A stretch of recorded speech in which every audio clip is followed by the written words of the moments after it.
कजरी एक काले रंग की लड़की थी जिसकी शादी सुरेश नाम के लड़के से कुछ दिन पहले ही हुई थी। एक शाम कजरी खाना बनाकर सबको परोसती है। खाना मुंह में डालते ही उसकी सास कुंती उससे कहती है, क्यों रे काली बहू, अपनी माँ से कुछ सीख कर नहीं आई क्या, जो रोटी के साथ सब्जी की जगह नमक ही परोस दिया।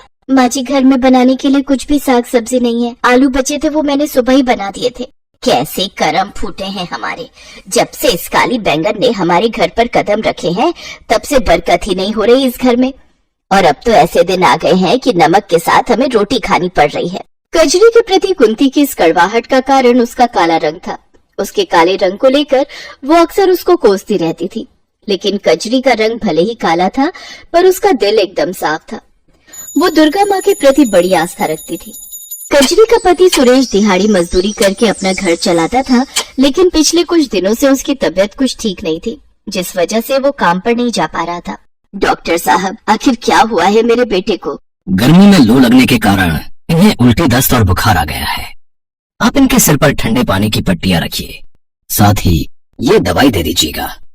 और हाँ, इनके शरीर में अभी काफी कमजोरी है, इसलिए अभी 2 महीनों तक इन्हें बेड रेस्ट पर ही रहना होगा। ये सुनकर कजरी का मन बड़ी ही उलझन में फंस गया और वो सोचने लगी, जब तक सुरेश जी ठीक नहीं हो जाते मुझे कुछ न कुछ काम करके इस गृहस्थी को चलाना होगा। मुझे जल्द ही कुछ करना होगा, नहीं तो ये घर दाने दाने तक को मोहताज हो जाएगा। ऐसे सोचकर कजरी भूखी प्यासी काम ढूंढने निकल गई, लेकिन पूरे 50 घर के दरवाजे खटखटाने के बाद भी उसे काम नहीं मिला। अब बस ये घर एक आखिरी उम्मीद है।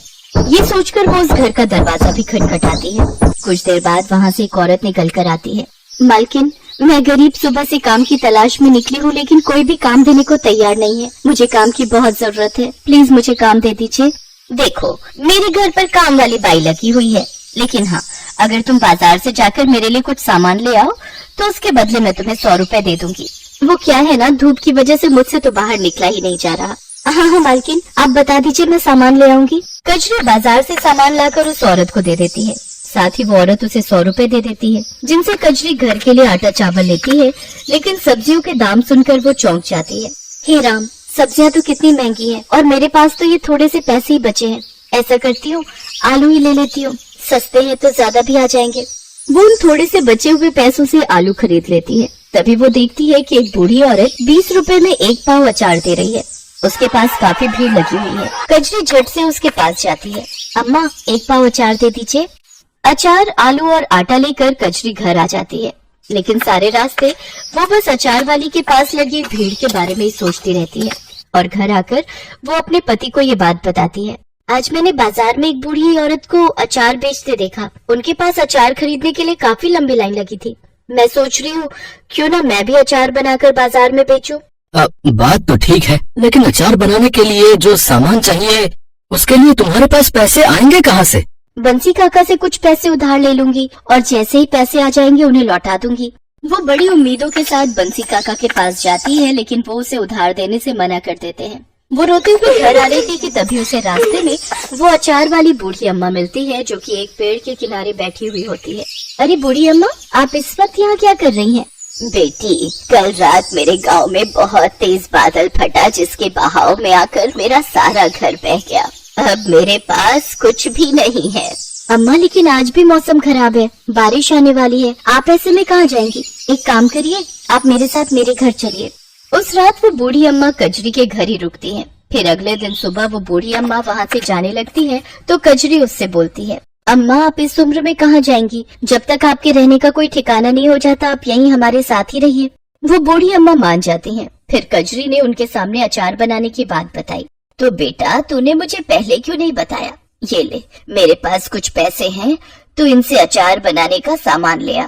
कजरी उन पैसों से सामान लेकर घर आती है। दोनों मिलकर बड़ा ही स्वादिष्ट अचार बनाती हैं। अम्मा, वैसे आपने मुझे अपना नाम नहीं बताया। वैसे तो बेटी मेरा नाम भवानी है, लेकिन लोग मुझे कई नामों से बुलाते हैं। कुछ तो मुझे दुर्गा भी कहते हैं। ये सुनकर कजरी सोच में पड़ जाती है। अगले दिन कजरी दुर्गा माँ के सामने मत्था टेक कर बूढ़ी अम्मा के साथ अचार बेचने बाजार जाती है। कुछ ही देर में उसके पास लोगों की भीड़ लग जाती है। मुझे 2 किलो अचार दे दो, मेरी बहू पेट से है, उसका बड़ा मन करता है अचार खाने को। और मुझे 3 किलो। कुछ ही देर में उसका सारा अचार बिक जाता है। कुछ ही दिनों में वो सारे बाजार में स्वादिष्ट अचार वाली के नाम से मशहूर हो जाती है। उसकी खूब अच्छी कमाई होने लगती है। अम्मा, आज तुम्हारे कारण ही मेरी अच्छी कमाई होने लगी है। बेटी, ये सब दुर्गा माँ का कमाल है। मेरी मान तो अपनी कमाई में से कुछ हिस्सा तू गरीबों में दान कर, इससे दुर्गा माँ बहुत खुश होंगी। कोई जरूरत नहीं है भिखारियों को दान देने की। अरे पैसे क्या पेड़ पर उगते हैं? और तू बुढ़िया, जल्दी से अपना बोरिया बिस्तर यहाँ से बांध ले। अब तुझे हम और इस घर में मुफ्त की रोटियां तोड़ने नहीं दे सकते।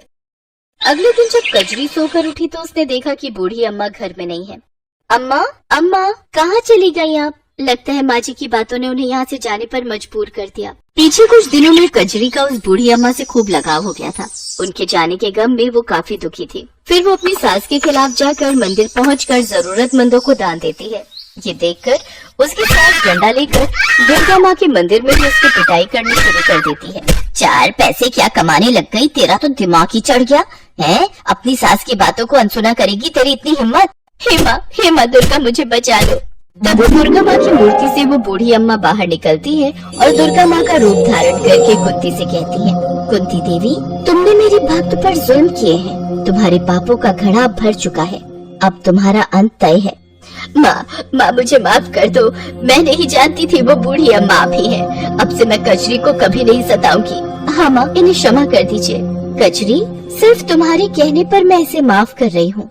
कजरी, तुम्हारी भक्ति से मैं बहुत प्रसन्न हूँ। अब तुम अपने सचार के व्यापार को मेरे नाम से चलाओ। देखना, तुम्हारा ये कारोबार खूब फलेगा। तुम खूब तरक्की करोगी, ये मेरा आशीर्वाद है। इतना कहकर दुर्गा माँ अंतर ध्यान हो जाती है। कजरी दुर्गा माँ के नाम से अचार बेचने लगती है।